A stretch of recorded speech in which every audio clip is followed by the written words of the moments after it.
తెలుగు రాష్ట్రాల్లో పందిరి కూరగాయలను విరివిగా సాగు చేస్తుంటారు.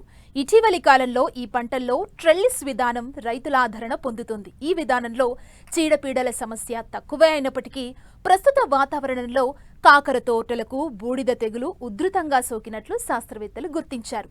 సకాలంలో సస్యరక్షణ చర్యలు చేపడితే ఈ తెగులును నివారించొచ్చంటున్నారు ప్రధాన శాస్త్రవేత్త డాక్టర్ జె హేమంత్ కుమార్.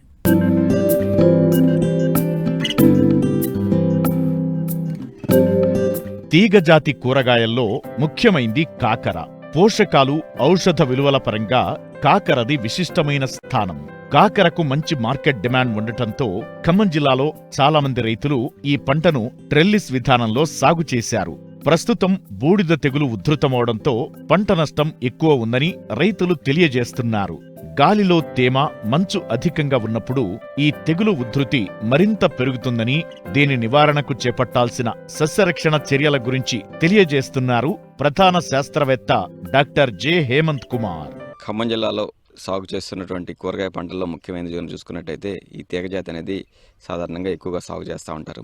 ప్రస్తుతం ఉన్నటువంటి వాతావరణ పరిస్థితులు కానీ చూసుకున్నట్టయితే ఈ తీగజాతి మీద ముఖ్యంగా బూడిద తెగులు అనేది ఎక్కువగా ఉన్నట్టుగా గమనించడం జరిగింది.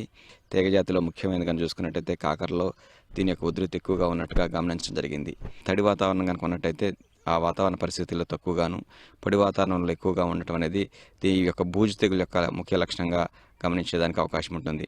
ప్రధానంగా ఆకులపైన తెల్లటి బూడిద వంటి శిలీంధ్రం పెరుగుదల మనకు సాధారణంగా గమనిస్తూ ఉంటాము. ఆకు అడుగు భాగాన కూడా మరియు కాండం మీద కూడా ఈ యొక్క బూడిద తెగులు సంబంధించినటువంటి మచ్చలను గమనించేదానికి వీలుంటుంది. తెగులు ఆశించినటువంటి ఆకులు కనుక మనం చూసుకున్నట్టయితే పసుపు రంగు మారి వడిలిపోవడం అనేది సాధారణంగా గమనిస్తూ ఉంటాము. తద్వారా తీగ సాగకుండా కాయలు చాలా వరకు తక్కువగా ఏర్పడటం, అంటే దానికి సరైనటువంటి పోషకాలు అందకపోవడం అనేది సాధారణంగా మనం గమనించడానికి అవకాశం ఉంటుంది. ఎక్కడైతే ఈ యొక్క బూడిద తెగులు ఆశించిందో అలాంటి తీగలని కనుక పీకి నాశనం చేసినట్టయితే చాలా వరకు దీని యొక్క ఉధృతి ఒక మొక్క నుంచి ఇంకో మొక్క వెళ్లకుండా తద్వారా చాలా వరకు అదుపు చేసేదానికి అవకాశం ఉంటుంది. దాంతోపాటు కనుక చూసుకున్నట్టయితే ఎక్కడైతే తెగులు ఆశించిందో అలాంటి ప్రాంతాల్లో ప్రస్తుతం మార్కెట్లో దొరికేటువంటి శిలీంద్ర నాశనం అయినట్టయితే డైనాక్యాప్ అయినట్టయితే 2 మిల్లీలీటర్లు, లేదా ట్రైడిమార్ఫ్ అయినట్టయితే 1 మిల్లీలీటరు, లేదా మైక్లోబెటానిల్ అయినట్టయితే 0.4 గ్రాములు లీటర్ నీటికి కలిపి వారం 10 రోజుల వ్యవధిలో 2-3 సార్లు కనుక పిచికారీ చేసుకున్నట్టయితే ఈ యొక్క బూడిద తెగులను సమర్థవంతంగా అరికట్టి తద్వారా ప్రస్తుతం ఉన్నటువంటి పరిస్థితుల్లో కాకరలో బూడిద తెగులు అధిగమించి మంచి దిగుబడి సాధించేదానికి అవకాశం ఉంటుంది.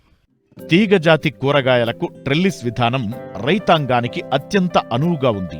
ఈ విధానంలో పందిరిని ఒకచోట నుంచి మరో చోటికి తరలించుకునే వీలుంది. అడ్డు పందిరి కనుక 2 వరుసల మధ్య అంతర పంటలను కూడా సాగు చేసుకునే వీలుంది. అయితే సమగ్ర సస్యరక్షణ చర్యల ద్వారా చీడపీడలను అధిగమిస్తే తక్కువ ఖర్చుతో మంచి ఫలితాలు పొందవచ్చు.